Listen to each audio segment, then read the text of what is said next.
It was one stormy night when the hero crashed through the walls of a castle that had been built by a dark wizard who promised to kill everyone, but instead left his friends on the moon for 300 years. The restored peace and quiet, everyday life felt like a fragile dream that never truly came to rest. Now the entire world falls into a deep, dark shadow. In 300 AD, the brave hero arrived at the magical tower when he turned 31. The girl told her friend she had heard about a man who showed up only once in a century, and he looked like a little boy, so the girl wanted to know who he really was. Archmage Lin stared down at the girl with a cold stare as he slammed the heavy tome shut tight. He kept his eyes shut as he quietly tucked that strange book inside the cabinet, hiding it behind a shadowy wall just for the stranger's view. Lin turned away from the woman standing there and started carefully organizing the scattered books on the ground, hoping to keep his peace as she tried to ask if he could listen. A stranger with a rugged stone face said, "I'm not a genius. I'm just a kid named Lin." The girl ran after him with such pure excitement that her face lit up like a star. She saw the young wizard and declared him the youngest of the 4-star archmages in history, before turning to the boy who stood there and saying, "I am still just a little kid." It felt like the world had changed since the last time I saw him changing diapers, so when she laughed about calling him a genius magician, I knew it was just part of the story going on around him. Lin stepped back with a grim expression as his fiery fist slammed into the ground, sending sparks dancing around him. She shoved her hand away and yelled, "Don't rush. I'm just kidding." She didn't know which way she'd be heading, so instead of walking through the room, her footsteps knocked loudly against every single bookshelf and made everyone jump in panic. As the heavy shelves of the cupboard became a wall of darkness, the stack of old books seemed to weep down with every swing. Lin pulled his hand away from the glowing orb and looked up, eyes wide as he saw someone lying beneath a pile of heavy books. A guy was completely stunned when he saw someone else laughing like that. His heart was pounding so hard he couldn't help himself from smiling along with them. Lin giggled as she stepped through the stacks of books, and suddenly she found herself completely drawn to the story. She walked into the room holding a book titled Fake Warrior and explained, "My real name is Esther Altercheapin, but I'm actually just a little girl pretending to be a fighter for the Light Dragon Church." Easter asked Lin to help crush that void rising up from a young Pole, for she invited him into her team of heroes. Her group already boasted 2 legendary figures, the famous archer of the Kais Empire and the fire dragon priestess Frida from the Dren Republic.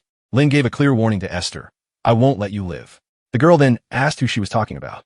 He asked the girl whether she was really that obsessed with those 2 things at all. Esther burst into laughter, telling the group that their antics matched her own chaotic energy perfectly. Lin stared at the girl, whose answer sent a jarring shock in her heart because the phrase peace felt too loud and wrong for a wizard who once lived among the streets and lost himself to spells. He wanted to rise as the top mage in his own empire, holding that 7-star title. Lin felt so desperate that she chased for miles until she finally found the 7th star. And there, a strange light pulsed in front of her like a promise of something far more amazing than just being alive. It would feel like a magical adventure if I lived in this town all the time. He had to find out what lay beyond the magical walls before he could finally step into the 7-star sky. He found the long journey of aimless travel so dull that he felt uneasy, asking himself if he really needed it at all in the end. And then she stepped forward as a clumsy heroine, offering her help to save the world. He stepped back from that tempting proposal because he knew it would change his life forever. Although he lacked the fiery desire to protect humanity from chaos, he still chose to help despite his own hesitation and lack of power. Kay loved shooting arrows, but the wind and lack of water turned his perfect aim into a disaster where he nearly hit the wrong place every time. After all that time has passed, a shadowy beast might just emerge from the darkness to unleash a roar of pure terror. Despite every member having a flaw, they remained incredibly skilled at what they did. The terrifying monster stood ready to strike, but suddenly its glowing eyes turned bright green as if something was watching them from the darkness above. Frida was stunned when the bright light instantly filled his hand and blinded him completely. And then a massive wave of fiery energy charged toward the monster. The party felt absolutely secure as they faced off against a horde of terrifying monsters that made the journey feel like an endless dungeon crawl and watched shadowy minions creep toward the main server. Lin knew how Esther always teased him about falling for another girl, so he kept a quiet distance behind a glass of wine. It was late night, so she sat down and asked him, "When will everything finally be over? Do you want to take me on a long trip?" Frida stood up in her fight with the bat and gently nudged the girl who stood beside her, saying, "Esther, I'm not going to deceive you, Lin." She meant it because she knew Esther had been scared of him being caught by someone else for his innocent nature. In company with his friends, Lin found time to spend 5 years at work. The fight for saving the world ended in a terrible way. Lin's body started cracking and crumbling after 5 years of being burned by enemies. The fight over the Dark Horizon began when he collapsed at the last second, sinking into a sea of poison that drained every ounce of his spirit. Esther's voice echoed sharply through the hall when Kay finally saw her face in the dark, forcing Lin to look up with a mix of fear and determination. Frida smiled, hoping to help her friend overcome the heavy curse she couldn't lift. Esther cried with a sudden force as the doctor finally agreed to stop trying again. She shouted loud about how Lin couldn't just live like this, but the man behind her kept saying no, even though his own heart told him it was okay not to stop breathing. Lin was gasping for air when Esther shouted that she definitely knew she'd found the way. He only held on tighter until she screamed and then dropped her clothes right next to him before a shower burst out of his mouth. As he lifted his jacket and pointed to a shiny spot on his chest, he told everyone there was no need to panic. It turned out to be a very small, super powerful cape that had been pulled from the Overlord's collar, and then a magical spell stuck its way into his chest. He felt something truly magical inside him, letting his body go completely dormant so he could finally recover. Lin muttered a spell, and suddenly his entire body shivered into an icy blanket as he realized it won't last. Eyes widened as a blanket of freezing cold spread over his form. Lin pulled at her cloak slowly, whispering to herself that she was finally coming home again. He laughed out loud while trying his very best to convince her that she was the only one who could really win. Esther smiled and said, "I promise I will find you again." She took her hands and smiled, saying that the four of them would all take a trip to see the world. Lin smiled as she saw the ice melt in his eyes, but she was right. She'd be right there beside him until he finally woke up.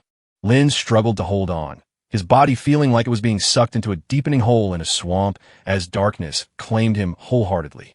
He looked up at the ceiling where he could still barely see the flicker of the magical light that kept the seventh star alive. The ocean swallowed Lin completely and then plunged even further below the surface. Meanwhile, Esther and her friends made their way back after the battle was over. They walked hand in hand through a sea of stars until their feet met a quiet end. A horde of soldiers from the dark side surged past them with a roar that shook the ground, as they screamed loudly for their lives to come free.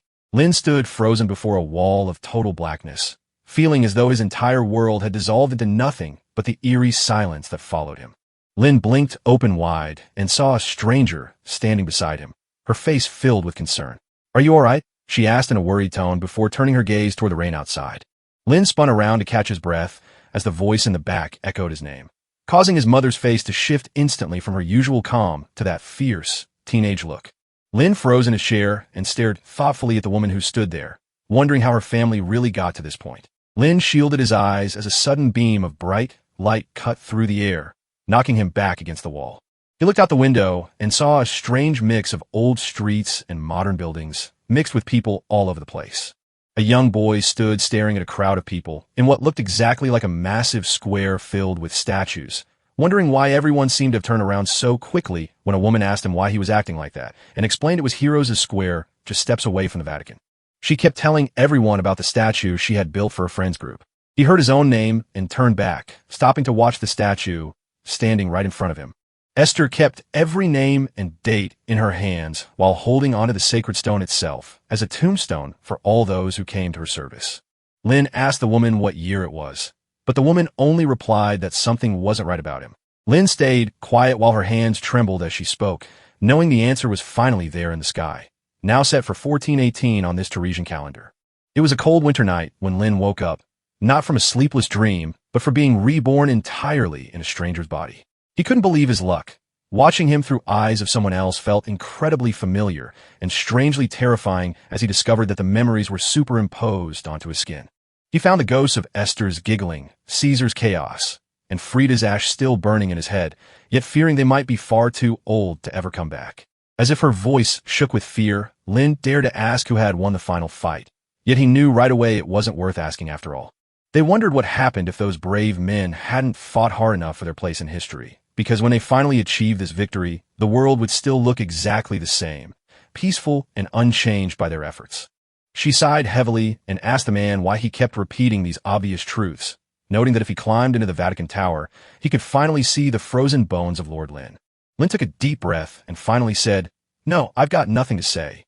Lady Esther stayed with her husband's friend while the man took control of his own body, and she watched from a distance as he struggled to breathe.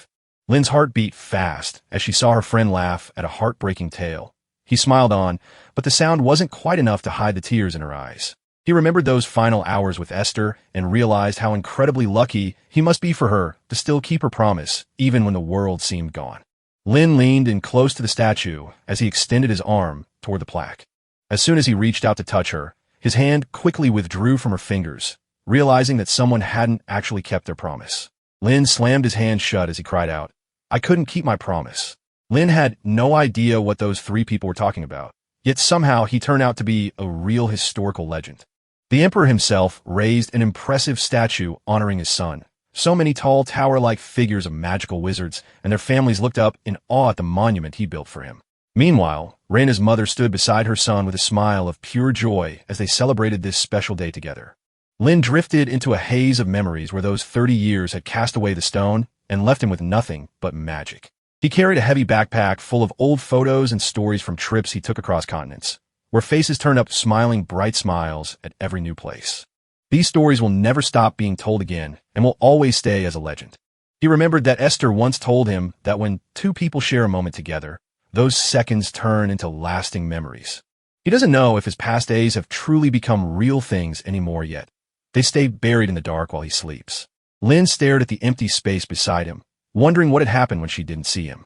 The room felt still like a frozen moment from yesterday, so deep it seemed to hold nothing but the quiet sadness that was just waiting for her to break the silence. Lynn felt a wave of relief as he reached out to take the cup from Rain's mother, knowing that all his friends had already vanished and no one was left behind in his life. He looked down at his cup and wondered how to handle things right now. And then she saw him again. The quiet room went silent as the man's wide-eyed gaze snapped back to his own reflection, instantly wondering if there was anything more urgent than a single meal or a hard job to do next.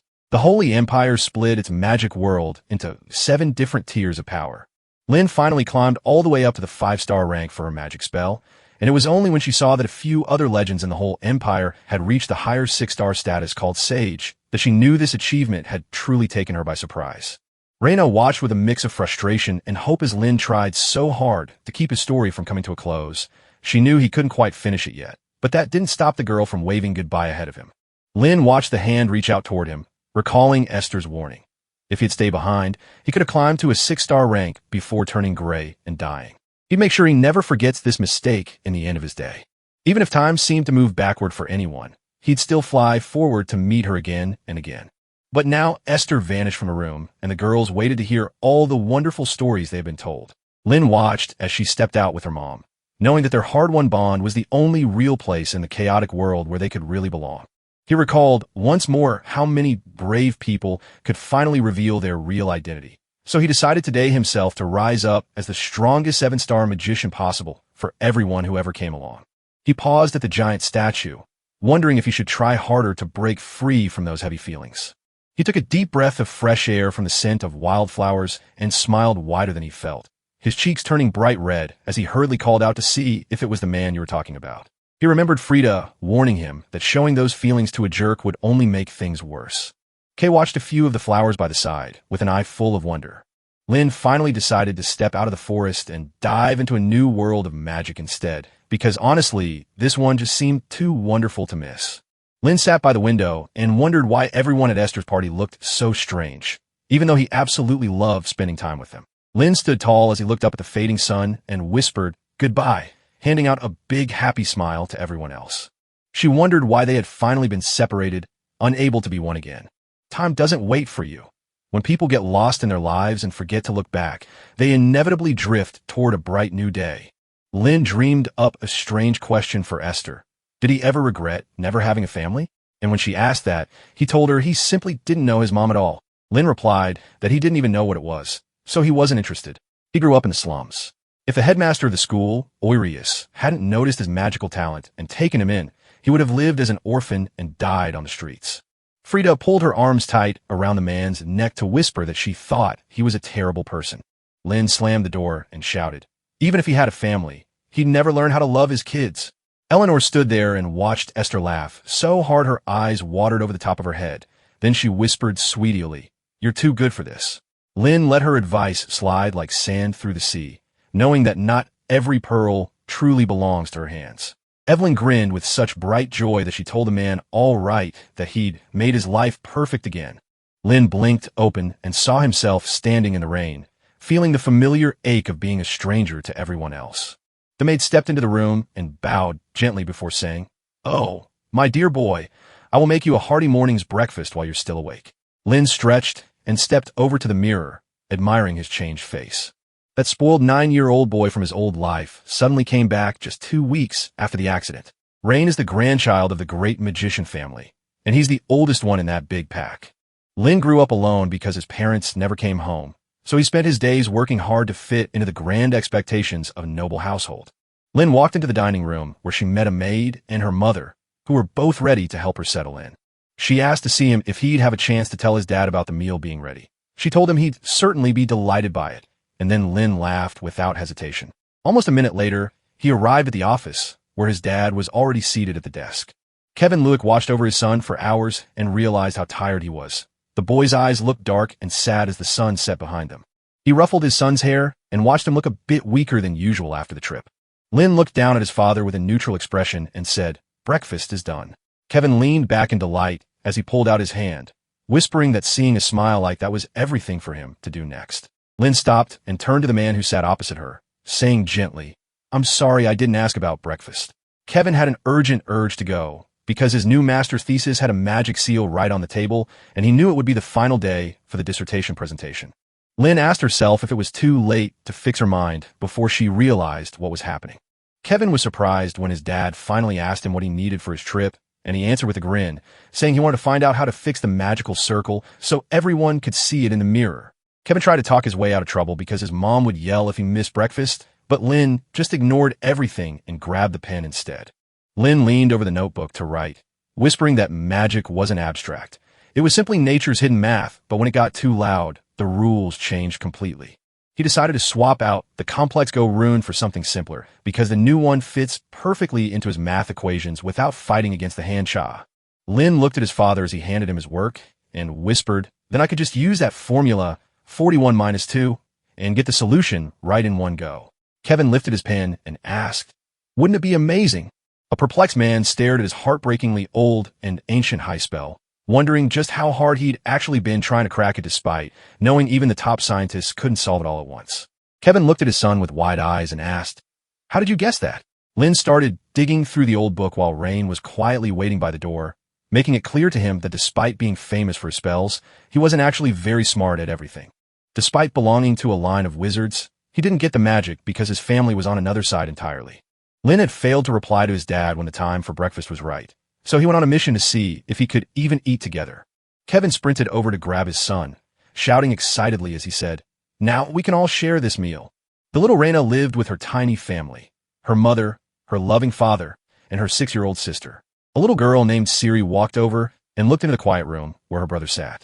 She had her own unique look, but she still looked exactly like her mother, Rains, who loved to play with toys and keep everything secret. Lin spun back to face the woman, who froze and blinked as suddenly being watched. Without a second thought, she sprinted away. Lin stared hard at the ceiling and wondered why her friend had been so rude to him. In Rain's heart, his kindness vanished when he saw Siri, leaving the world cold and unkind behind him. Lin closed the heavy book behind him as quietly as he had started it over 20 years ago. She whispered her warning into his mind and told him she could not run away. He knew he needed to stay. Lin slammed the book shut with a loud thud. He let out a sharp gasp, and his jaw dropped open in pure rage as he stared at the page that kept replaying his own childish kindness. Siri sat motionless in the hallway while her brother called out. "You're learning to use magic?" she whispered. She stared out of the back door with a worried look in her eyes. Lin asked for a game with her, but instead of coming back, Siri vanished into the distance again. Lin sighed deeply as she pondered how tough dealing with kids was to be. And then, after a few moments passed, I noticed that the ground was shaking with the steady beat of small feet walking nearby. The boy waved his hand excitedly at the mysterious box that sat on his shelf. "It's about magic," he shouted, pointing frantically at it as if it were a real magical item. He opened it and found only one blank page, which he held like a giant promise to himself. Lin looked startled as Lin asked if she had actually read that article back then, and the girl gave a happy nod in response. The girl finally saw him look back at her with a big, happy smile that made everyone jump. Eleanor gasped as her eyes caught a faint echo of that elusive flower, wondering if she had even heard it when she first saw it. In a strange memory, Lynn jumped up to cheer for her friend as she told the story of a specific cliff. Yet even though she constantly complained that Esther was treating him like a child, she never let it stop her. Instead, she found herself loving these moments more than anything in the world ever could. Siri slipped into the quiet space beside her older brother and started explaining something that wasn't quite right. Lynn was talking about how a home made of straw and bricks isn't exactly the same as one built out of stone, but she explained that in magic, it all comes down to what's actually used there. A magic figure's form decides its power. A triangle gives it fire, while a fan makes it feel like wind. Lynn kept going on with a new idea. The next move in her spellcrafting journey is to create those magical runes. These specific words aren't just random letters. They hold the power that changes how spells work. The Yule rune tells people to bind together, while Ho tells them to scatter apart. Just as it does when you place a Yule's symbol over a triangle in a magical square, turning that shape into a powerful fire spell. Lynn whispered the formula behind the game, while Siri giggled softly in a nearby room. He rubbed his eyes again as she watched him, knowing he'd still have a lot more to say before they finally needed to talk about what was actually being added or subtracted. When the quiet servants gazed at how Master Rain adjusted his smile to talk to Siri, they wondered if he was still as unflappable as ever after Mistress Siri wept. When Raina and her mom stepped into the hall, both of them felt a sudden smile on their faces as they shared a look with Kevin standing there. The woman paused to paint, and while her brother curled up beside her with his head on his chest, he drifted off into a deep, comfortable sleep. Kevin laughed at the music, thinking the artist would fail to show up on time, while Siri pretended she was shy just to avoid making things too stressful. As he stared down the glass window of the dining room, the man spotted 2 books and some paper on the floor right next to his son, who stood with his hands up in front of him, realizing instantly that his child was practicing spells. Rain looked very different back at the square when he came home.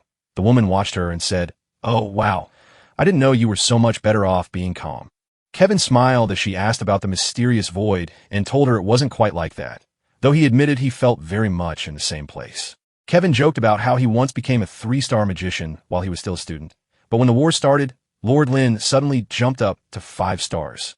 Kevin sat down in the quiet house built for peace and suddenly wondered aloud, did I really live in a world where no one cared? His voice crackled like smoke as he thought about someone else's mind, wondering if the very same complacency was holding him up against reality.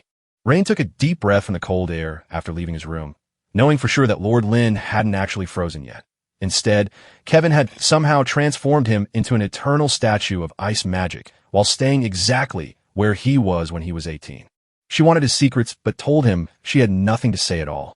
Kevin scratched his head while watching the ice hold back a burst of Lady Esther's power. She whispered a secret to the room when she heard the words spoken by Lord Lin and Lady Hester. That mysterious letter, somehow, ended up being Esther's will to Lin? He worried, thinking the very moment he awoke on this morning, it might have been hers. Kevin leaned forward and whispered, I think they're thinking of a true genius. I heard him say that despite struggling for over a year to fix his own magical puzzle, he finally succeeded and now stands tall as a sage, watching from behind a wall of paper. The woman burst into laughter as she heard the man's reply about him coming for breakfast, because it made her feel so excited.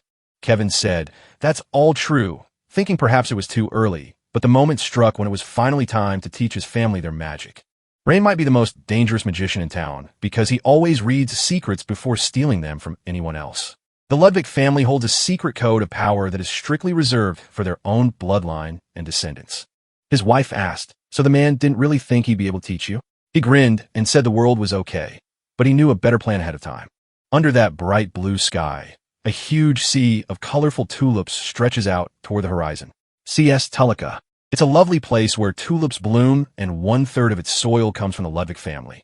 Lynn adjusted her chair as she told everyone, if you really want to grow, you got to figure out your big picture goals first, like what matters most for the future. No matter how young you are, you can never spend too much time on a quest for that 7-star magic. Lynn took out a sheet and told him to call the guide right away before going over. The smart robot peeked out from behind the wall and shouted, what are you doing? To get his attention. The man whispered in frustration because it made his head spin so hard. The sighs of frustration bubbled up as she stared down at him and asked once more if he really had to call her magic guide. He asked himself if they should call the man. Lynn felt like she was the only one listening as a 6-year-old girl made an impassioned plea for a ride, watching Siri happily spin on the grass and make sure everyone knew exactly what they wanted. After that, the guy started sketching his picture onto the paper. He looked up to see his sister and whispered, "This is high-level magic with 4 elements, so only a 4-star mage can do it. There are just 10 of them here." Lynn paused at her desk, letting out a breath she couldn't hold in as the air around her suddenly filled with a warm glow that made her eyes water. The giant table exploded upward toward the heavens as Siri's eyes popped out of her head in a wild celebration. Suddenly, Lynn slammed into him, and blood began to shoot out of his mouth and eyes as the impact shook the room. He whispered sadly that the power of 4-star magic felt simply too heavy for him to hold. The wizard wondered if that was truly the best option, given that using this magic meant he'd be dead right away instead of saving his friends. Lynn whispered the thought aloud, knowing that the towering stone was gone before her eyes could even see what lay beneath it. The boy wiped the smudge off his face as he shouted for the stranger's name. It was a blue butterfly that swooped down gently onto Siri's fingertip. The butterfly checks your skills first to see if you can make magic work. Lynn decided that Rudian had a special job, telling her exactly which subjects she needed to focus on every single day. He smiled as he explained that every star of magic was hidden in this place. Siri smiled while listening to Lynn tell her about the butterfly, but when he asked his sister if she liked it, the girl ran away right then. Suddenly, his feet slipped and he nearly crashed into the floor. Lynn grabbed his head and told him that when he finally got stronger, he'd bring back the second Rudian later. The second Rudian was called to show that his physical strength and magic were both worth 3,024 points. Lynn leaned back in her chair, realizing she had slipped up on the first step as a beginner mage and started tallying her spell cast and running energy like a treasure hunt. Magic was calculated at 7 sevens, while his heart raced with 6 fourths. Yet he knew the journey ahead would be tough.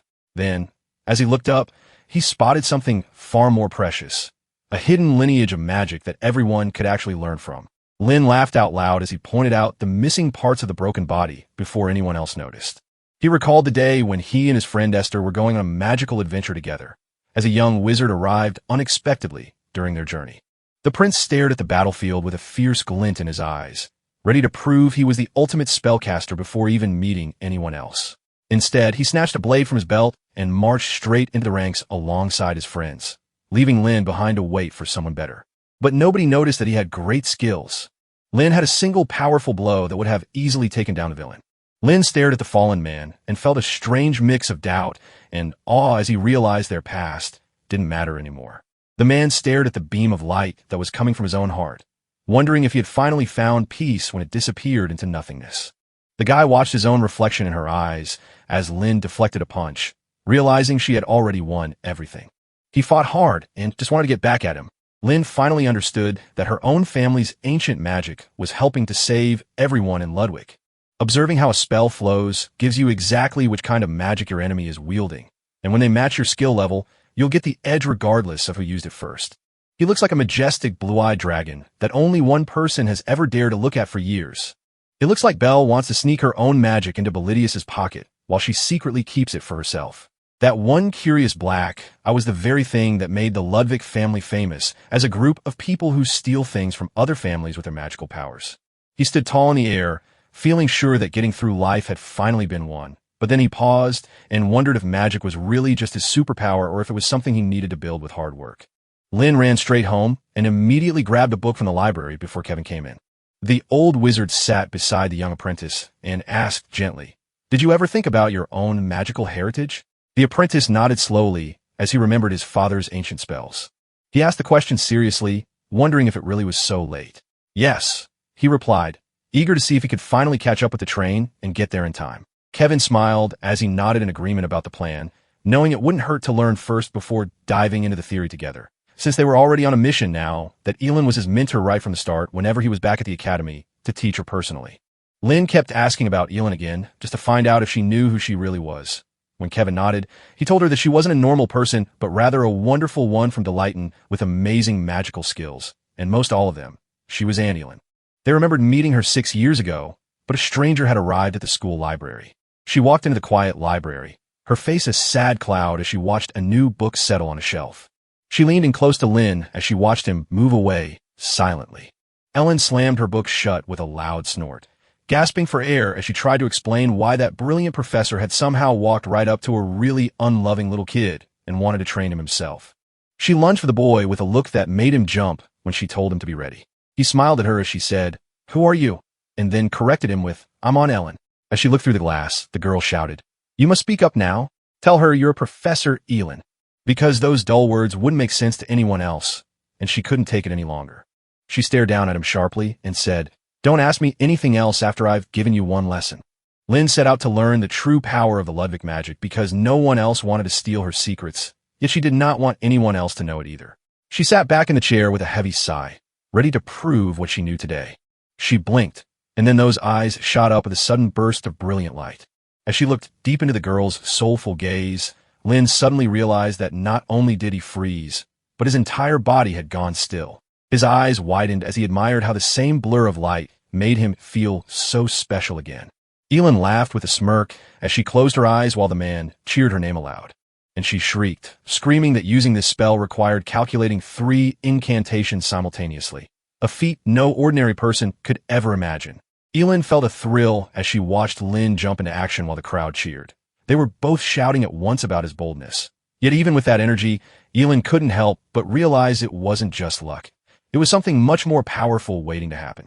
Lynn paused mid-notes and looked up, her eyes wide with surprise as she saw the paper wasn't actually about math or theory anymore. If the founder of the family, Ludwig, hadn't been set up with a strict rule about genes, he would surely have allowed his son to take advantage of it. Alice leaned over the table and gently questioned her nephew whether it felt like a struggle to grasp his meaning, though he only shrugged off the doubt by saying he simply needed more time to figure it out. And Alice didn't expect that kind of good news. So instead of jumping in to help, she looked around nervously before taking a breath. Lynn felt a heavy hug from his aunt as she guided him through the steps toward figuring it all out by himself. Alice asked the man what he needed help with, and since nobody answered, she reminded him that he should always listen to her advice. Lynn took a seat at the table and started reading those notes with quiet focus. You're right to be upset when someone ignores your needs, especially if you feel they can take care of themselves on their own. She didn't say anything to comfort him instead and just walked away, clearly knowing that no amount of complaining would fix the situation. She settled next to him as he began reading a new chapter of his storybook. Lynn struggled with his mind for a moment until Alice grabbed the paper from him right on top of it, as if she had no intention of letting go. She hurriedly sketched a line across the page, completely devoid of any emotion. After about 2 minutes, she set the sheet down on the table for the boy. Lynn stared hard at the girl who had slammed her head against a book again and again, completely stunned by what she was seeing. Lynn stared at the paper as time seemed to stretch, her heart pounding her chest because she couldn't figure out exactly how to react when the boy caught her eye. Alice picked up the fresh sheet of paper that lay before her and began to read it aloud. Lynn stared at the book and buried her face deeper until the silence swallowed everything else she heard. It felt like a strange game of detective fiction where the Rain and his father were playing tricks on each other to see who would win. A few moments passed, and Alice finally decided to say goodbye. A voice called out from behind her as she walked away into the hallway. Lynn watched the strange woman stare at him with wide eyes and asked why he kept talking about her weirdness so much. The woman tried to make sure Elin stayed honest, so she taught him everything about his past while reminding him to ask her questions whenever he needed a new idea from her. Elin paused for a moment as she picked up her heavy book before sitting at the table. Lynn stood up and watched as his aunt slipped away in the hallway to look for something else on his desk. She saw the boy look at her and then snapped his head back sharply as he noticed something in her eye. After a while, as Lynn walked back through the room where her notes lay, she started looking in with a fresh curiosity. Lynn felt so furious that she could barely think about what happened to the 6-year-old girl named Siri. She'd been thinking all morning over an annoying conversation with her friend Elin that made her feel even worse. Lynn finally listened to the old woman and realized her aunt was way too confused about what he meant. Elin slammed the book down hard and shouted, "If you don't even know this, your whole family is going to end up dead," while asking why he didn't get it right. Elin took a breath and smiled when she saw Lynn's finger point at the page. She laughed as she told Lynn the secret formula, promising a quick solution, but when he asked why she had stopped talking after he was 9, she just kept asking him how he felt before that age. Lynn finally gave in and let his fate sink into the sea while keeping his eyes fixed on his aunt's face. It took Ellen a lot of work to get there, but she helped him cut down his time on theory and give him real skills instead. The burn from Elin's orders hit him right when he closed his eyes on the 10th day, making a sharp sting feel like fire in his own eye. He slammed on a wall and let out a scream that tore through him as the world turned from green to a sea of crimson. It wasn't just that a strange thing was happening. The eyes behind him seemed to burn with an intense crimson glow. Lin pulled out a magical fireball that erupted from his hand, and while he was trying to cast a spell, the entire universe started whispering the answers inside every formula he wrote down. Lin stared at the floor as he realized the dark wizard's magic wasn't real. It felt exactly like counting things for everyone else. He smiled so big that he could hear the wind whispering through the trees. Elin stumped herself by asking that boy if he could actually get back to work only in 10 days. Elin spent 7 hard years learning how to walk on the ground before she finally became a master of blessedness. The brave scientist knew that learning to master Belcurious would take 7 decades. Elin stared at the clock and realized that Rain wasn't blank anymore. He was already doing magic while she waited, all because of those 10 days. She imagined she could beat Lin, who was known as the master of bringing many people together at once. She stared at him and wondered if he was actually a genius. Elin walked over to Kevin and whispered, "Kevin, your kid must be waking up Bellidius right now." He laughed loudly because his sister had revealed that thanks to Rain, the Ludwig family could finally shine as a top group of magic teachers. Elin slammed the heavy door behind her and stepped out into the cold air. Kevin smiled, telling Kevin that being his dad was all that mattered for him. Kevin shouted at Yud as a dark shape emerged from behind the red curtain. It was a man who said to Yud that he had to tell his father something important. Kevin laughed when Yud asked to know about the old boss, and he told him not to worry about it. The man immediately snapped back and said, "That's exactly the opposite of what I meant." Kevin smiled softly as he passed the request to guide his grandpa through the difficult waters of life, knowing he'd already walked 1,000 steps under fire and water to get there. Kevin only smiled back at the command. So the end of spring came with a quick start of summer. Lin was staring out the window as the summer ended quickly in one long summer of rain and dark skies. Lin had a crazy summer. He spent his mornings studying household spells and casting them by hand during the long days. Every chance offered, he kept teaching Siri how to cast spells, while all night he sharpened his body and mind for the real fight. Lin had seen how modern magic evolved through the hands of Elin and by reading books, and she felt her age made all this new world feel even more surprising than ever before. He noticed how those messy math problems turned into simple ones, making things work faster and using more energy than before. Lin can lose to a modern 4-star mage because the power that once terrified him is now so strong it's hard to defend against. He wondered how time could grow magic, but now he knows that being a 7-star magician today is just an impossibility without the power to fight for it. Lin went to dinner with his son, but as soon as the table was set, he pointed out a strange thing that had happened. Kevin had already told him about it, so Lin just said he could have done better if he hadn't been so quick.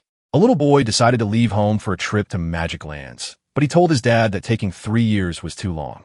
When they finally arrived at the place where people cast spells and lived long lives, their eyes went wild as if someone had just punched them in the face. While chewing his favorite slice of bread, a voice in his head whispered to him if he really needed to leave the house for good, and he nodded enthusiastically back. He whispered to his father, "I'm thinking about heading over to the Golden Rose in the City of Magicians, where the top-of-the-line school for magicians sits right here," and then turned to ask, "Do you think I could really do that?" He ran over to his brother and screamed, "Don't go." And then he saw why Kevin had spoken those words so firmly. The boy felt a rush of excitement as he realized that leaving home before turning 10 would be an impossible dream. So he decided to wait just long enough for the past day to pass, and then head back out again tomorrow. And Kevin was right about something important. Kids who grew up in magic families suddenly walked in a lathe when they hit 16, and nobody could really help but cheerfully say, "That's not too late to run." And he told us that his boss had already booked him for an urgent meeting. Kevin pulled a letter from his jacket and handed it to his son, telling him that the message came from his grandpa. Elin froze mid-chew as a stray bite landed on her plate. She was choking in the dark as she quietly asked her brother for a moment longer, knowing he would tell her to clean his lips before answering. Lin instantly knew exactly who his grandfather was, because Kevin told him he had to find someone with a specific power to wake up the bell. Lin got a big idea in his head about a very exciting new adventure. Kevin smiled at his son and said, "Grandpa will take your lead while we explore Belle." Alice hurried to sob into her mother's skirt, while Elin wiped away tears as a man spoke about visiting his grandfather before the child could even see him. After a long and steady journey, the carriage finally pulled up in front of a towering, grand mansion. Kevin and Lin stepped from the carriage and began walking through the hall as Lin glanced around. Kevin smiled up at his son and said, "I'll make an exception this time. I'm not going to do my usual routine. I'll come right over there and welcome him with all my heart." Rain finally appeared in the room after a long wait, as the weary man stepped back out from behind a wall and greeted him warmly. He stared out of the window as his red eyes blinked back at himself in surprise. He jumped up, grabbing two fingers that suddenly twitched from glowing red triangles in the air. He slammed his hand down and let out a sharp cry as magic erupted around him. Lin felt like she had been struck by lightning and instantly knew exactly where her feet were going next.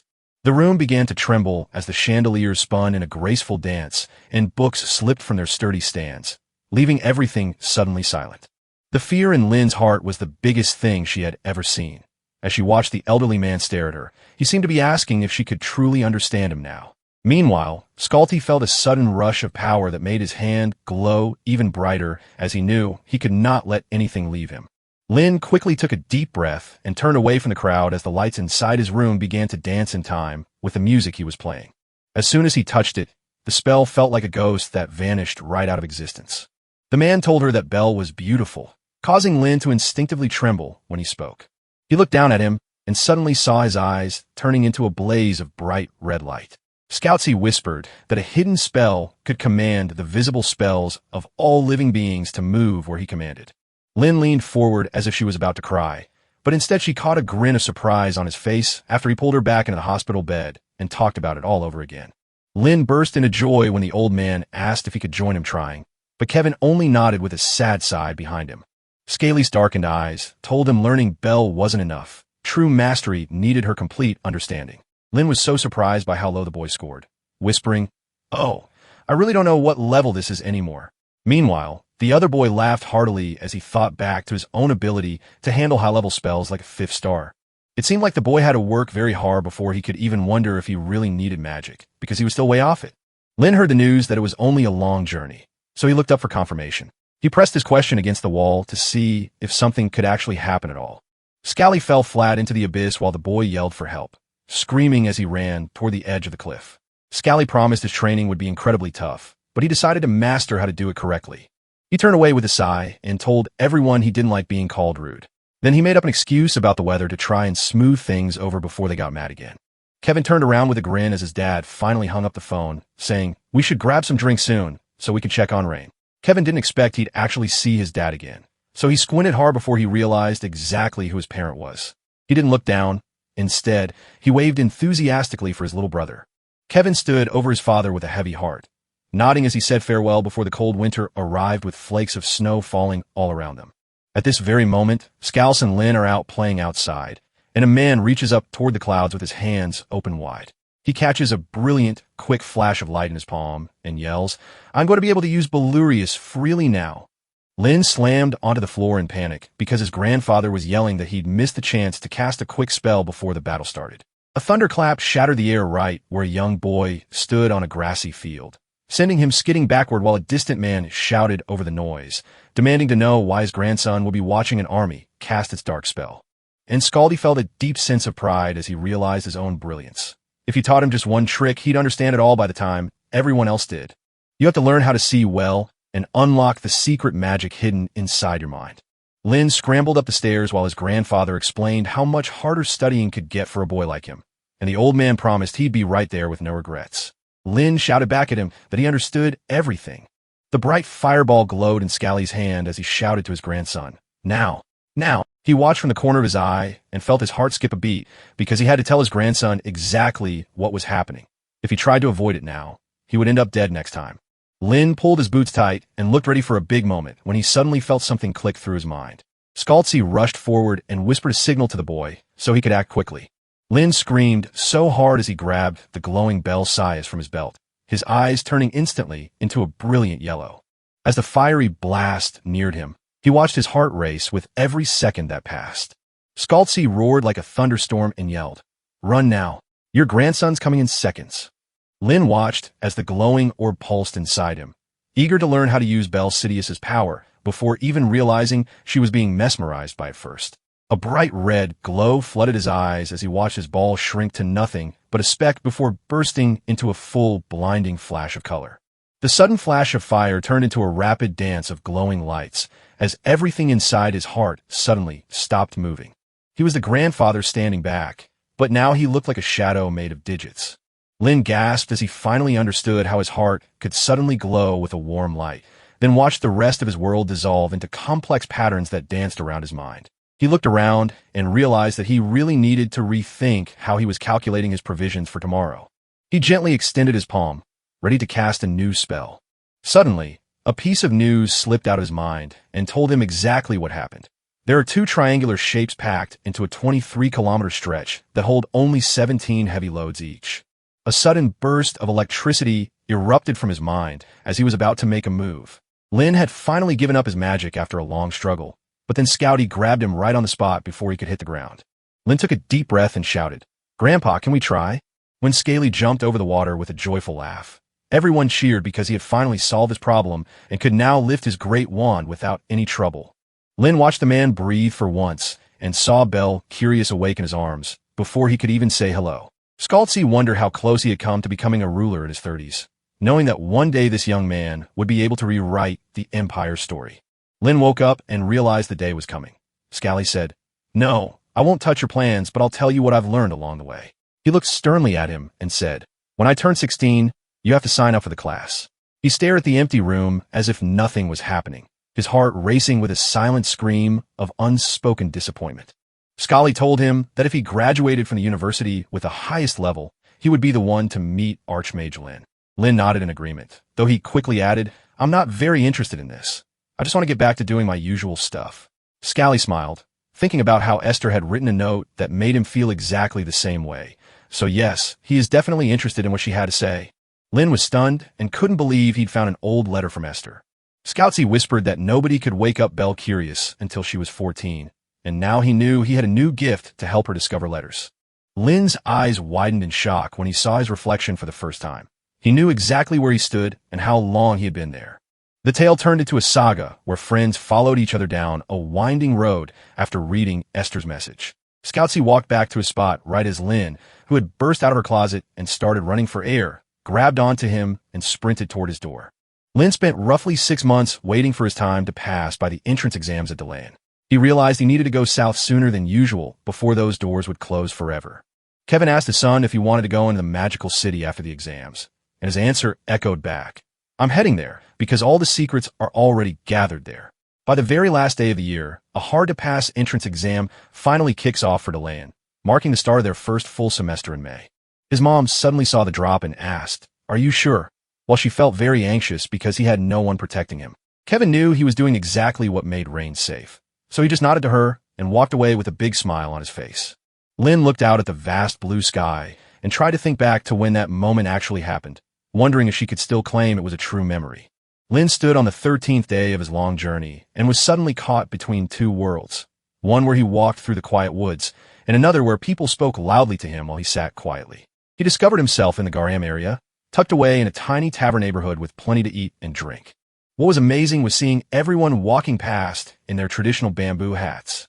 Lin pulled out a mysterious lantern and pointed to a crowd of people clutching their bamboo hats, asking the man behind them why they were all dressed that way when no one else seemed to notice them on this caravan. He said decades before, his first boss had asked for a spell to help him. He smiled and explained that wearing bamboo hats was a way for the group to show thanks when someone helped them cross the river. He focused entirely on that man behind his back while he spoke proudly about their amazing trade history, drawing the crew's full attention in a natural way. Lin rolled his eyes as he looked around in confusion, wondering if that first leader had remembered the name of his own voice. Lin walked over and saw those legendary birds wandering through that tiny town.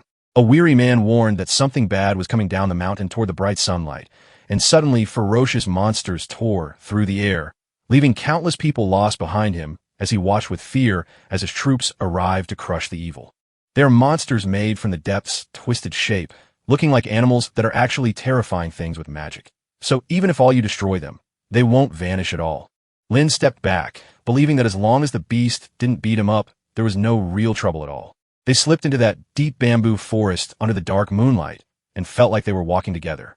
Suddenly, he spotted a curious creature staring at him, yet nothing seemed to attack.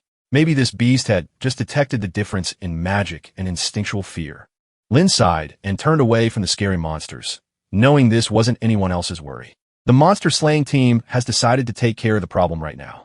The hallway felt alive again as Lin stepped onto the floor, letting the echoes of past days swirl freely around him. He found himself staring at a blank map as if he were hearing Esther's voice, but she was nowhere to be seen. Lynn sat in her car as she listened to friends cheerfully try to stop them from going into the beautiful flower fields along the road. He yelled over the noise, shouting, "Who are you talking about?" They remembered how 2 armies of men who had traveled across the land long ago were slain in battle. The front line froze in place, while everyone was watching them desperately wait for reinforcements to come back from afar. Frida held her breath as Esther spoke, realizing everything was clear, while a mighty army of red and gold dragons marched toward the battlefield, and every single mercenary had traveled across the water just to do honorable things for glory. Lynn shouted over the noise of everyone else that they really had to get moving right away. Then Esther laughed and pointed out exactly why everyone was saying that. Because now that all the powerful leaders were gone, the scary monsters started chasing each other as if they wanted this very moment. Lynn said she felt like her grades were barely C's or BS because she couldn't make up for the long wait. It was said that the boy heard many brave strangers everywhere begging for help when they really needed it. Lynn pulled a hand over his eyes, feeling the familiar weight of Esther's last words as she whispered that he needed to grow old enough to be kind to everyone else. Lynn sighed and said, "Even though 30 years have passed since they started dating, she's still the most annoying person in town." Lynn whispered as she activated the spell that felt like a quiet glow was dancing inside the boy's hands. The seal held in my hand glowed with an intensity so strong it felt like the world was already turning into a dream. Lynn slowly dropped his hand as the ancient seal began to pulse, rushing toward the ground to locate the beast. The guy sat silently inside the dark woods where nobody could hear him. The silence broke under the weight of that sudden roar as he pulled back his hood, seeing the beast at its mercy before he could stop it. A dark shadow suddenly appeared above the bamboo, while a heavy object crashed right into Lynn's path. He looked down and spotted a terrifying white creature bound by a spell in the dark. Lynn took a deep breath, frowning as the monster began growling at her, wondering exactly what they were calling a threat until she realized it wasn't just an attack, but something far more dangerous than usual. Squeezing his hands tight enough to make the magic pull back and tear a bone free, the boy explained earlier that he'd already slain so many family members along with it. Lynn watched the giant monster struggle under its own weight, knowing that if it chose to stay and hurt others, she would have to give him a chance to leave before time ran out. Lynn laughed as the thunder roared outside, but he kept trying to figure out what happened. It wasn't enough to leave a monster's body behind when she had only gone for the sheer thrill of its death. She felt completely bored instead. Lynn's step into the Badancho Ridge sent a wave of terror through his chest because suddenly, every monster there looked exactly like him. Lynn felt a sharp pang of annoyance as he watched that tiny creature try so hard not to make a move toward him. A sudden crash happened.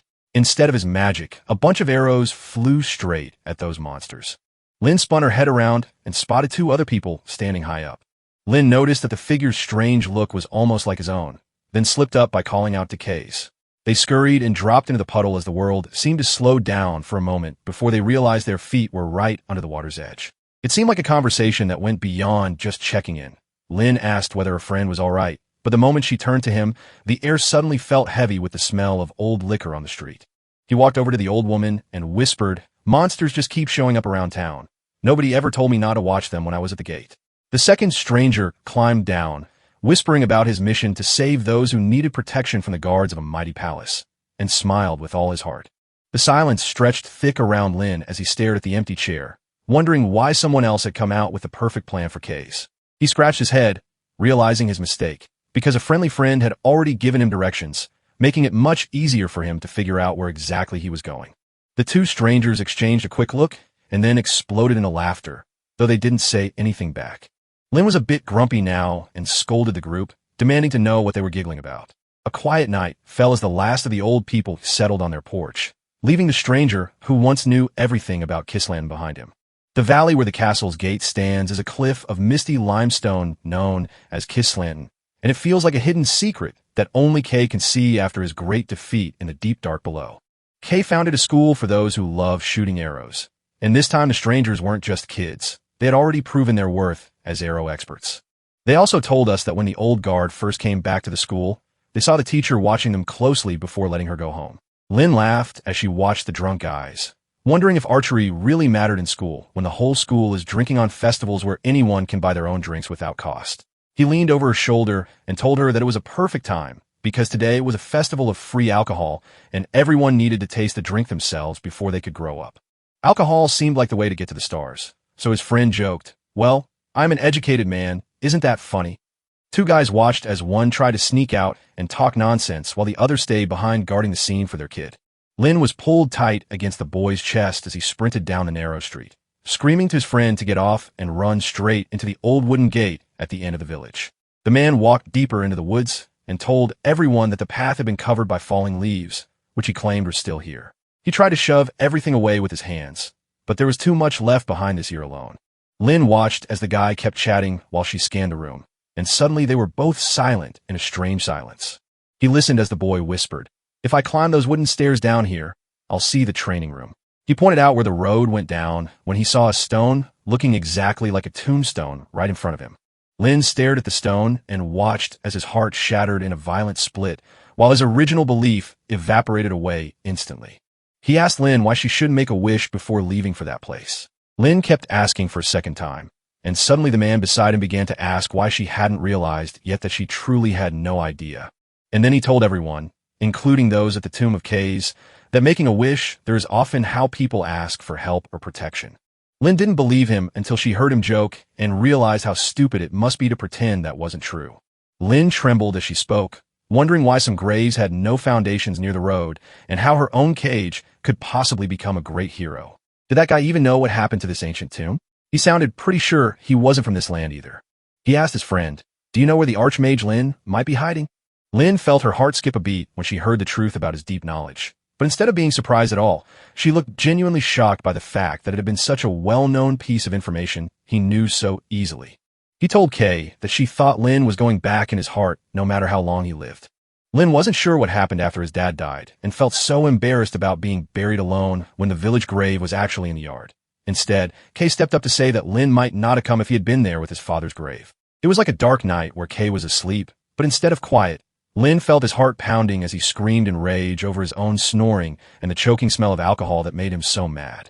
He remembered when, mid-journey, he handed out several mysterious signs to teach him. Kay loved ruffling Lin's hair, but that action only made Lin furious and start yelling. So he had to stop it before the chaos got out of hand. But suddenly he felt a strong urge to pat his own head, which made him stumble over the words. He stared hard at the stone and wondered aloud whether Kay really understood what was coming up next for their goodbye. Lin kept denying the news, always assuming he would make up his mind soon.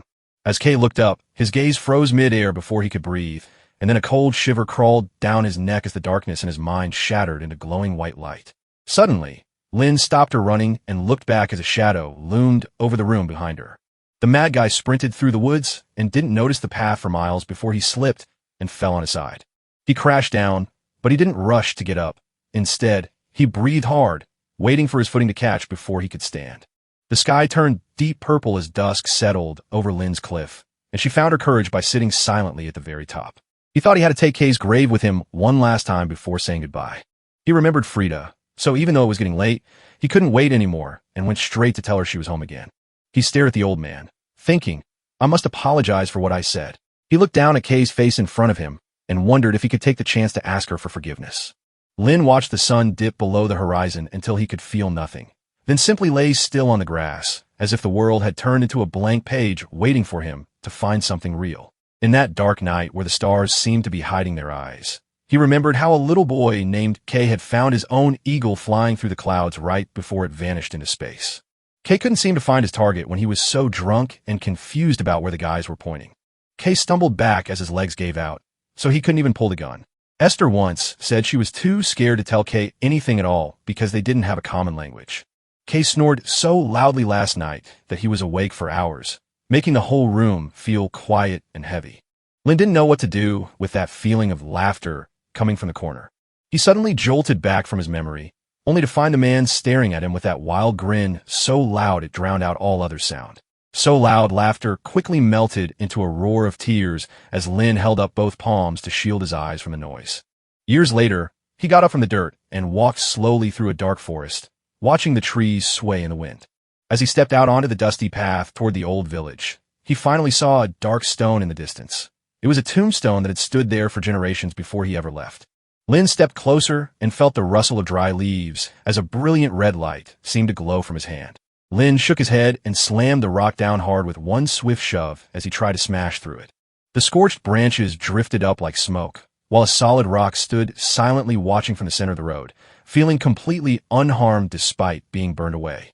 As twilight deepened and Lin stepped back from where the stone stood, she realized she couldn't take any more risks for her own safety. Case felt guilty when his own timid nature made him feel ashamed of lacking the bravery needed for a serious situation. He doesn't even have enough bravery to look at those people. Lin walked away without looking back, letting the past vanish into distance with every step. The cool breeze of late autumn blew down the southern hills, making a sound like a sigh that made my heart skip a beat. It wasn't just about falling leaves. It was about the quiet magic that hung there all year round. Lin stood beneath that shimmering, golden twilight of the autumn sky, with the glittering city stretching wide ahead of her. The magnificent city of the Golden Rose stood perfectly at the heart of a university that had been created by magic itself. It felt like a dream come true for Lin when she found out her proud friend had been turned into an old man who couldn't keep up with the day-to-day grind of his former life. From the towering stacks of spells and textbooks everywhere, people shouted at vendors begging to find out how many copies they could get in exchange for something magical. They sold everyone a bag full of tools so they could pull out spells and pick up shiny gems from every place in that dark dungeon. That beautiful golden rose acts as the great bridge between all our past wisdom and our present future, reminding us of how everything ultimately connects at its core. Lin took a seat beside the merchant and inquired about the price of that peculiar piece of paper. Lin asked the seller for more money because his offer was so low that he kept insisting until the price finally changed. Lin smiled as he counted the coins and told himself he had spent at least 80 before. Oh wait, what? The bell had just gone off. So now you know exactly when to start your exam. Lin sprinted over to the shop with a nervous heart, barely remembering how she got here in the first place. A loud roar started as he flew past, so people rushed to grab him before he could leave the crowd behind. Lin looked back over her shoulder as a thief slipped past, making her heart skip a beat while she watched the darkness behind him. The man looked down at his hands and wondered if those heavy steel locks would actually shut him in before anyone else could step forward with their weapons. And suddenly, his mind went blank because a car hit him right in front of him. The old lady stumbled over a bump, sending her feet flying as she crashed onto the floor. Lin smiled up at her with great excitement while saying, "Oh my goodness, I have to leave right now."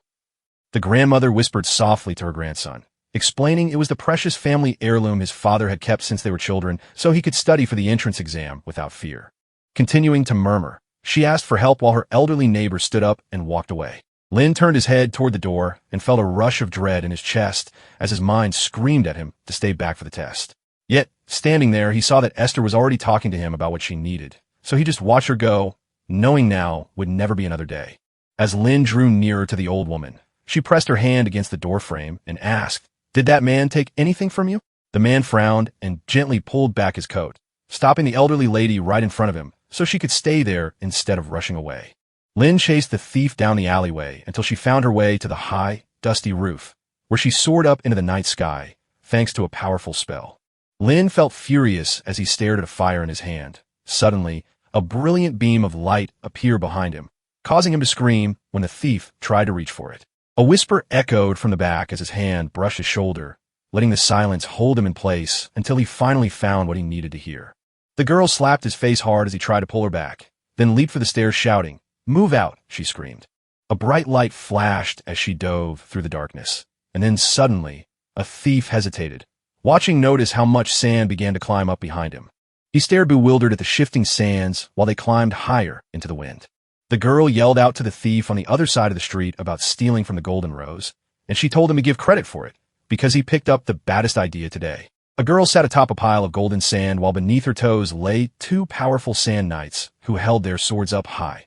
Finally, she shouted that the thief's master had been defeated. She kept going on with her cheerleading talk and laughed maniacally about how the entire mission was ending right here for him, laughing at the fact that he had just been caught by someone nobody else knew. Lin scanned the girl through the swirling sand with a look of surprising awe, instantly realizing she was in the command center as warden. The Varden family lives along that dusty eastern cliffside like the Ludvigs do. Both are one of those rare 5 families of wizards who call themselves mages.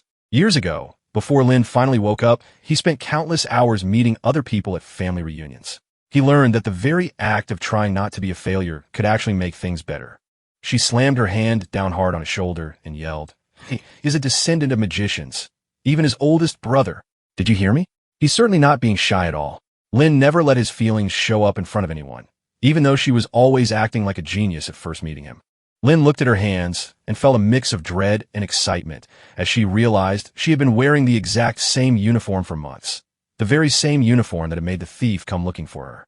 Her heart began to race with a strange thrill, knowing that someone was coming just to take what they wanted right now. A powerful wind spell shattered the sand tower and knocked the knights crashing, sending Kristen flying, yet the wild winds continued their chaotic dance, swirling wildly and carrying everyone else up with them. A little child stood tall in the sky, but a big tree root grabbed him just as he tried to soar away. Lin, who had climbed the tall house roof, pulled the boy down from above and brought him back safely to his mother. Lin's gaze snapped to the thief as her eyes turned a vivid, dangerous shade of red, ready to unleash Bel Sidious on him. He stood before the man with those weird bracelets and said, "I'm definitely a magician," and there was no doubt about it. That weird-looking bracelet flashed gold as he looked down, and his eyes almost blushed at the sight. She stared blankly while Christian's face went pale as she shouted angrily to the thief, "You are very good for a thief." The woman yelled at him to block the way, but as he tried, his hand got caught in a sudden, brilliant light that blinded him for a split second before he vanished from view. Lin felt a tiny spark of surprise as she caught her mind on a 2-star magic spell and saw it working instantly. The girl slammed her palm hard into the one next to her, and that caused a flash of light so intense it was almost too bright for eyes. A loud shockwave shook the whole city, and ordinary people scrambled out of their seats to find themselves surrounded by panic. The ground beneath her feet was cracking like a spider's web. And if the LVC family were just thieves who stole secrets, maybe the Varden family could be called just commanders of their own kind. With a mighty thud and an audible hiss as the ground shattered, something fierce erupted from beneath to reclaim its place. Lin stared as a giant sandman appeared right in front of her, his glowing red eye flashing, and she instantly knew it wasn't just normal magic. It was the ancient bloodline of the Varden people. The mystery detective looked up at the startled robber and said, "You're going to need a bit more courage before you can finally tell everyone how much I hate being around you." Sudden, as if the room was holding its breath, the golem's glowing red eyes caught attention and flickered, then vanished back into darkness. The thief jerked up his hand, clutching the jewels hidden beneath a shroud of darkness as he roared, "With those gems, I am truly invincible." His gloomy hand seemed to pulse like a trapped star, yet suddenly something sharp tore open the door of the dark world and swept through the space left by it, tearing the golem's soul free.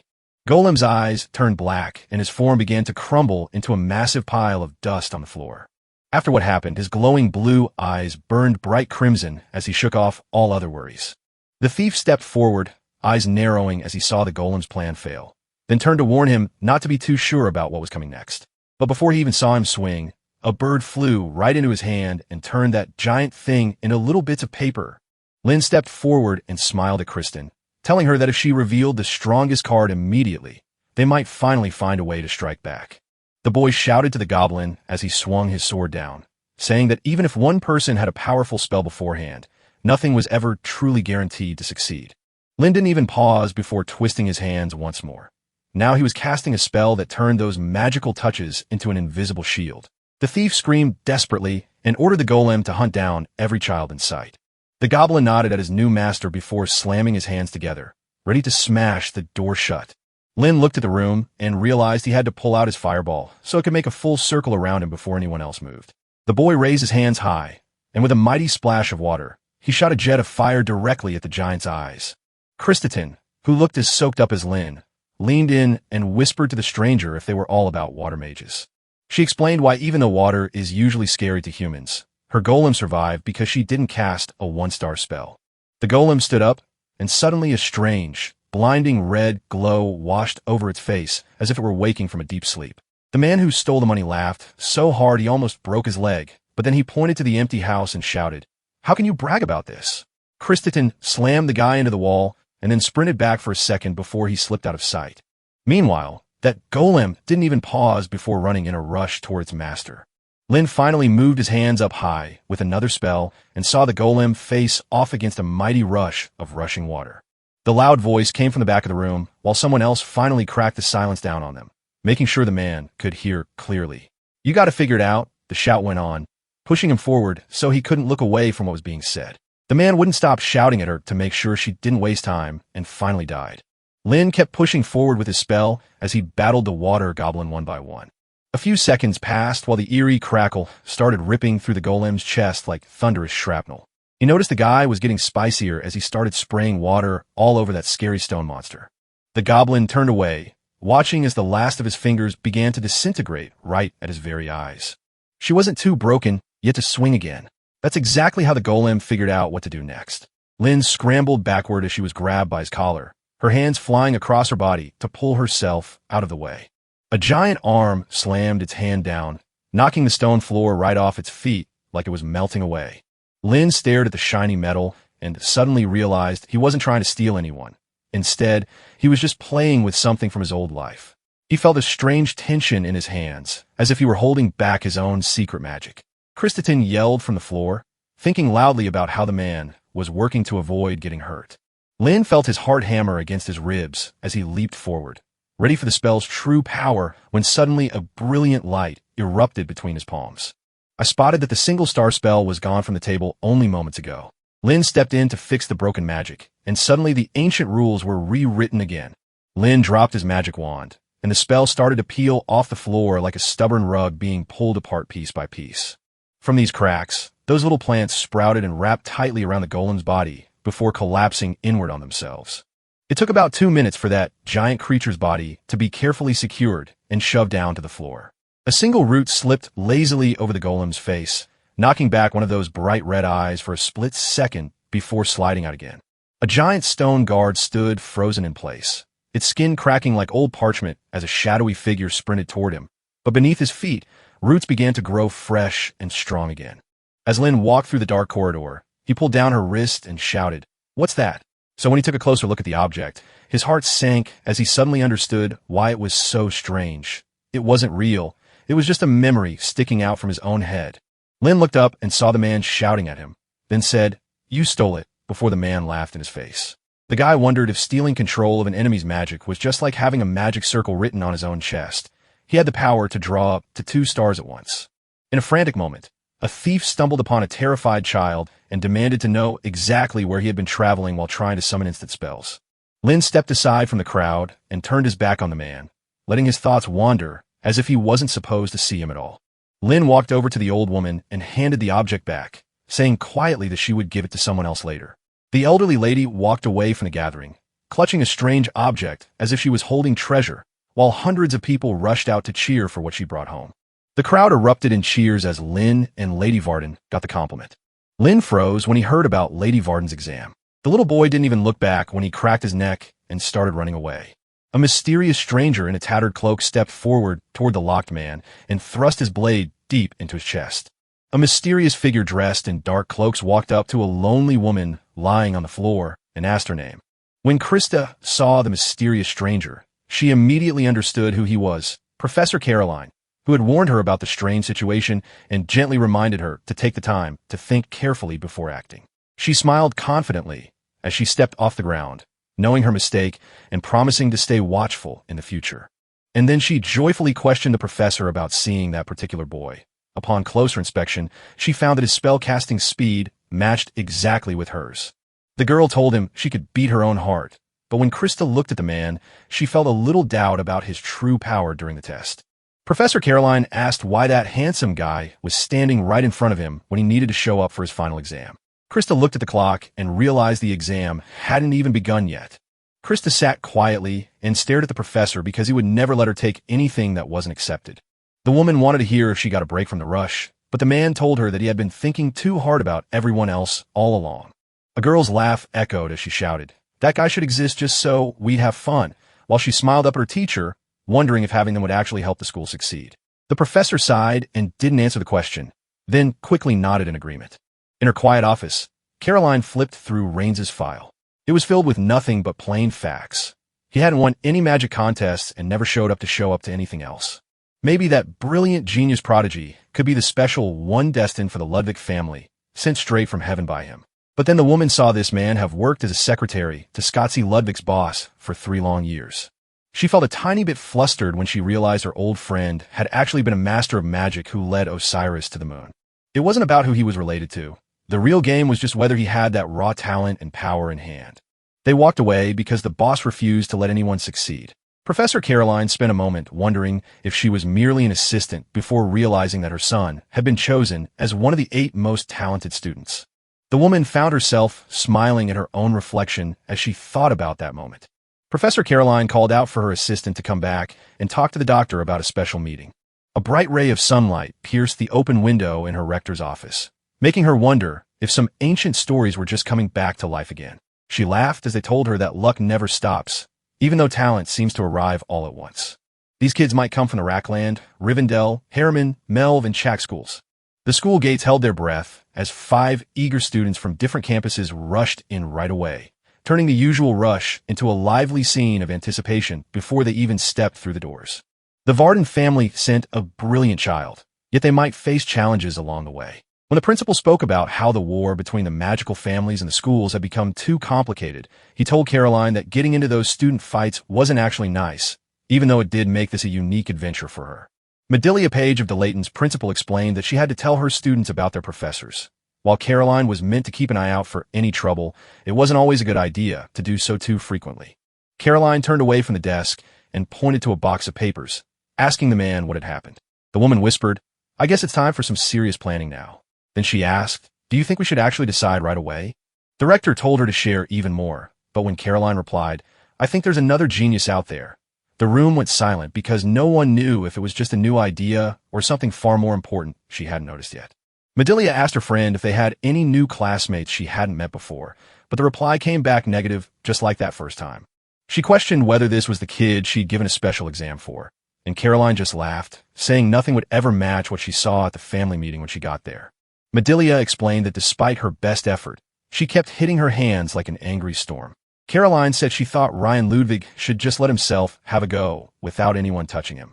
Medelia pondered the lecture as the professor kept adding to his own explanation of how the new student might react when faced with that challenge. Caroline smiled at the news of the results and nodded when she saw Owen already standing in front of her. The reporter wondered if he actually meant to refuse anything because he truly despises receiving an award for being a hero. It would only make things worse. Caroline told him she wanted to stay quiet while reading her stories, and then the teacher laughed at her weird way of handling it. She laughed loudly when the professor smiled and nodded back to what his teacher had told him about those strange people who really do work magic. But then she noticed Medelia looked rather sad for the day. A quiet moment passed before the woman finally answered, saying she remained truly brilliant even after the pause. Rain Ludwig said he was going to catch that thief, and maybe the Dark Church will show up for him. Medelia stepped up and asked Caroline why she was ignoring the news, which made her realize they were dealing with a rare situation where things got out of control before anyone else did. She stepped up with a very stern look and told Caroline she was sure there was something wrong with that situation right now, which meant she had to get ready for what would come next. The next morning came too soon after the chaos, and Lynn heard someone tell him he got into spite missing the exam because he'd been so late. Caroline tried hard to make it look like Professor James passed the extra quiz, so everyone thought he got into the top spot for the final exams.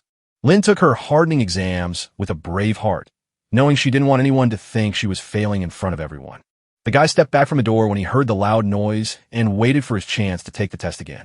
Now he stood before those grand gates of the great magical university in Delanu, where the towering pillars of the sacred empire's mind were waiting to welcome him.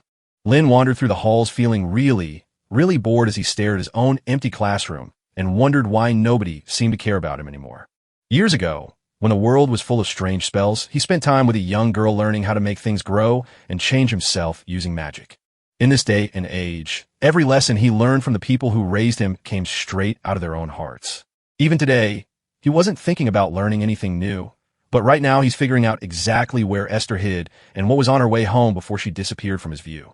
He smiled up at himself and wondered why before he had even realized he was supposed to learn more magic than he already knew. A sudden, piercing scream rang through the room before she could answer. It was actually Krista, and suddenly everything seemed far more dangerous than anything else she had ever seen. He saw a girl who instantly knew about him. Then he greeted her warmly and waited for her reply. She felt a heavy rush of gratitude toward him. Yet after a moment's hesitation, she gasped and claimed she had already been able to finish the job herself. A loud scream made every student in the class stop their walk and look back, instantly seeing that strange voice as the very favorite from this new class. Lynn noticed she was already as popular as anyone expected, to which Krista shyly replied, "There's a saying, anyone in our generation who doesn't know Krista Varden is a spy for the Republic." Krista waved her hand and told Lynn that he could be happy because he had been an opponent she'd acknowledged. Lynn rubbed his chin with a frown as he recalled those ugly monsters from the past days, So why did he have to be so mean to them today? He looked at the scene with a mix of surprise and excitement when he saw the young woman standing there as the second choice for the dean's position. He felt compelled to step forward and introduce himself as her rival in that role. Lynn stepped in the tall tower and immediately won the respect of everyone because she was the one who walked up before anyone else. Lynn had a very proud, loud habit about her face. Lynn laughed as he glanced at Krista, who had been staring blankly at him. She slammed her hand back and yelled, "If you think what you're seeing is enough, you'll regret it." With a quick motion of her hand, she conjured up an untamed sandstorm right in the middle of the hallway. Lynn stared at the scene and felt completely lost because her own sense of what this meant didn't quite add up to anything. Krista walked over to the man with a big smile and asked if he really knew what she was about to do. He looked at the girl and said, "I guess she doesn't even care about where we are going." He rubbed his eyes, feeling irritated at how she seemed to be his reincarnation, so he decided to give her a new home. Suddenly, the laughter from the crowd echoed as they realized a funny show had gone wrong. He looked down at the girl and reproached himself for not noticing that she was actually his very best new friend. He stared at Lynn while watching someone else's brilliant mind develop almost immediately after they took the extra test. As they drew nearer, he said the comparison felt like weighing extremes against each other. Suddenly, Krista looked right at the man standing there and shouted, "Hubert, you're the one." They whispered about how Hubert belonged to Rohinum when his name appeared on the news, but it turned out he actually graduated from Deland High School and had once fought alongside Krista as a fierce rival. The storm raged on, but Krista stepped away from it because Hubert had already promised she'd keep going. When she finally turned to the crowd, she said the show was boring instead. She grinned at him and added, "If I get caught by her spell, you'll probably have to thank her more than she did." Hubert laughed, wiping his own tears as he wondered if she was actually that shamelessly letting go of her own feelings, then asked if it wasn't too much to let someone else take the lead in this situation. Krista frowns as she says that the winner isn't supposed to act like that, then questions him why he hasn't shown what he's capable of doing. Hubert stared at the room where his beloved loved one still wore her old look of pride, knowing if she tried again, she'd ruin everything for her own kind. Hubert looked down at the storm outside and whispered, "I'm so tiny, I barely know where I stand." Hubert bowed down gently toward the boy as he questioned him. Was it a strange-looking expression on his face, or did he think someone had put something deep inside his own mind? Lynn tilted his head with a bored smile and replied that he didn't care about the problem at hand. What was bothering him, in fact, was who this mysterious figure was. Asterisk, he asked him if he could even wield such a powerful magic, knowing that fighting the monster would require handling it very carefully before ever opening his mouth. The room went silent when everyone heard the shocking statement, and many froze in disbelief at the impact of the words. Hubert's wide eyes widened as he asked the boy what he had just said. Krista felt like a cat who found herself in someone else's lap and suddenly realized she had forgotten how to breathe, so she let out a big laugh, while someone laughed too loudly at her joke. Hubert stared hard at her as he spoke, realizing exactly how embarrassing the person before him was to be standing there for all of them. A gentle voice echoed through the room, gently whispering that we needed to move our busy schedule and get straight back inside. As a freshman rep, Krista stood up at the front of the class when she heard the bell, but her brother Hubert blocked her path with a sharp look, forcing her to slip quietly behind him as he walked away toward the back. She slipped down the stairs and ran straight to where Rain stood waiting, shouting her name over the noise. She burst into laughter when told to drop her things aside because the clock said nothing happened today. So, on the very next day, she decided she wouldn't bother thinking about them at all. The plan was simple, just make sure everyone settled down correctly afterward. Rain stared at the other students who seemed confused by their size because they could not be measured against them at all. Krista was said to be having a tough time, as if the world were suddenly too loud for her ears. The student asked him what he meant,